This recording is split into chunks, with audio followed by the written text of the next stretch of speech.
যদি আমরা সত্যিকারই আল্লাহকে ভালোবাসার দাবি করি, সত্যিকারই যদি আমরা আল্লাহকে ভালোবাসার দাবি করি, তাহলে আমাদেরকে নবী মুহাম্মদ সাল্লাল্লাহু আলাইহি ওয়াসাল্লামের ইতআত করতে হবে, অনুসরণ করতে হবে, অনুগত্য করতে হবে। তিনার পথের আমাদেরকে পথিত হতে হবে। নবী সাল্লাল্লাহু আলাইহি ওয়াসাল্লাম যে বিধান দিয়েছেন সে বিধান মোতাবেকই আমাদের জীবনকে অতিবাহিত করতে হবে। আমাদের ইচ্ছা, আমাদের খেয়াল, আমাদের নিজের চিন্তা ধারণা দিয়ে আমরা যদি ইসলামকে মানতে চাই, এটা আমার আপনার ব্যর্থতা ছাড়া অন্য কিছু হতে পারে না। সূরা নিসার মধ্যে সূরা 4 আয়াত 59 মধ্যে বলেন, ইয়া আইয়ুহাল্লাযীনা আমানু আতিউল্লাহ ওয়া আতিউর রাসূল। এখানে আল্লাহ রাব্বুল আলামিন ঈমানদারদেরকে আহ্বান করে বলছেন যে যারা বিশেষ করে আমার প্রতি ঈমান এনেছো, সাহাবা আপনার আসমানি কিতাবের উপরে ঈমান এনেছো, ফেরেশতা মণ্ডলীর উপরে ঈমান এনেছো, বিশেষ করে যারা ঈমান এনেছো তাদেরকে সম্বোধন করে বলছেন, ইয়া আইয়ুহাল্লাযীনা আমানু আতিউল্লাহ ওয়া আতিউর রাসূল। তোমরা আল্লাহর ইতআত করো এবং নবী মুহাম্মদ সাল্লাল্লাহু আলাইহি ওয়াসাল্লামের ইতআত করো, অনুসরণ করো। এবং তারপরে বলেন, ওয়া উলুল আমর মিনকুম, এবং তোমাদের মধ্যে যিনারা উলামায়ে কেরাম রয়েছেন, যিনারা ইমাম রয়েছেন, যিনারা কোরআন এবং হাদিস দিয়ে আপনার দ্বীনে ইসলামের মানুষদেরকে সম্বোধন করেন, তাদের তোমরা ইতআত করো, অনুসরণ করো। কিন্তু সেখানেই ক্ষান্ত নয়, যেহেতু এখানে দুটি জিনিস, যেটা হচ্ছে আল্লাহ রাব্বুল আলামিনের কথা এবং নবী মুহাম্মদ সাল্লাল্লাহু আলাইহি ওয়াসাল্লামের আদর্শ, এই দুটো জিনিসের প্রতি আমাদের আপনাদের কারোরই মত পার্থক্য নাই যে আমাদেরকে আল্লাহ রাব্বুল আলামিনের ইতআত করতে হবে, ইত্তেবা করতে হবে এবং নবী মুহাম্মদ সাল্লাল্লাহু আলাইহি ওয়াসাল্লামের ইত্তেবা করতে হবে। কিন্তু আল্লাহ রাব্বুল আলামিন ওয়া উলুল আমর মিনকুম, এবং তোমাদের মধ্যে যিনারা উলামায়ে কেরাম রয়েছেন, আলেম সমাজ রয়েছেন, তাদের তোমরা ইত্তেবা করো, অনুসরণ করো। এবং এই আয়াতের শানি নজুল যখন আপনি পড়ব, সূরা নিসা সূরা 4 আয়াত নম্বর 59 মধ্যে আল্লাহ রাব্বুল আলামিন ঈমানদারদেরকে বিশেষ করে আহ্বান করছেন এবং ডাকছেন যে তোমরা আল্লাহর ইতআত করো এবং নবী মুহাম্মদ সাল্লাল্লাহু আলাইহি ওয়াসাল্লামের ইতআত করো, এবং তোমাদের মধ্যে যিনারা বিশেষভাবে উলামায়ে কেরাম রয়েছেন তাদের তোমরা অনুসরণ করো, ইত্তেবা করো। তারপরে বলছেন যে যদি এই আয়াতটা সেই মুহূর্তে নাজিল হচ্ছে যেই মুহূর্তে একদিন নবী মুহাম্মদ সাল্লাল্লাহু আলাইহি ওয়াসাল্লাম নিজের সেনাবাহিনীকে নিয়ে কোথাও যাওয়ার মুহূর্তে আনসার সাহাবীকে নবী মুহাম্মদ সাল্লাল্লাহু আলাইহি ওয়াসাল্লাম তাদের দায়িত্ব দিয়ে দিলেন যে আনসার সাহাবীকে তাদের মধ্যে সরদার বানিয়ে দিলেন এবং সাহাবায়ে কেরামদেরকে বলে দিলেন যে তোমরা এই যে আমার আনসার সাহাবী রয়েছেন, এই আনসার সাহাবীর ইত্তেবা করবে, অনুসরণ করবে।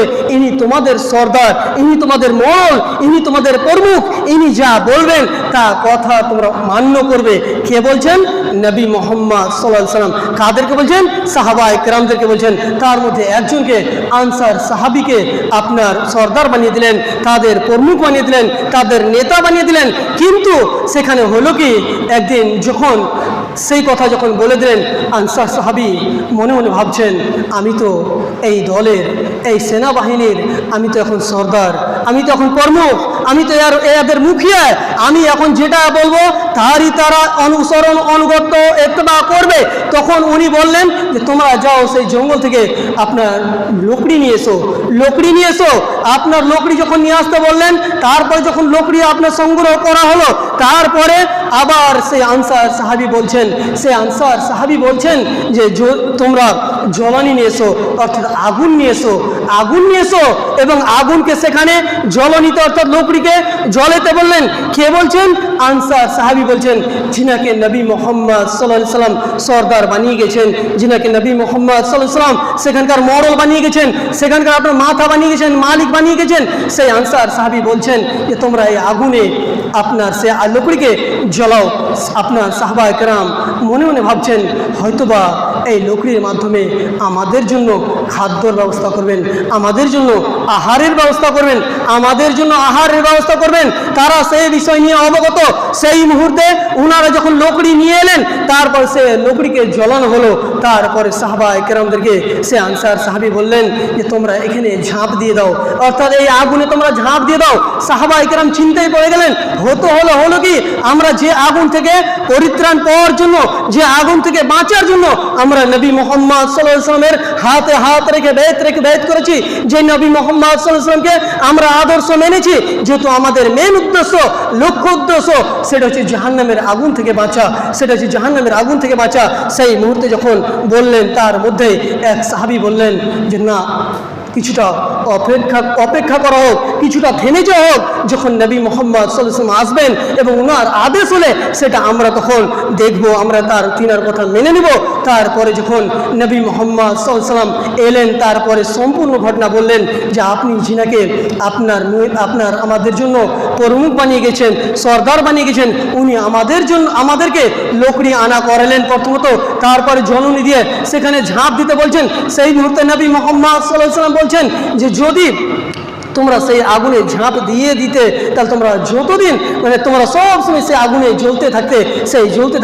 এখান থেকে বুঝতে পারা যায় যে আমাদেরকে আল্লাহ রাব্বুল আলামিনের ইতাআত এবং নবী মুহাম্মদ সাল্লাল্লাহু আলাইহি ওয়াসাল্লামের ইতাআত তো করতেই হবে। এখানে কোনো দ্বিমত করতে পারবেন নাই, আপনি দ্বিমত করতে পারি নাই।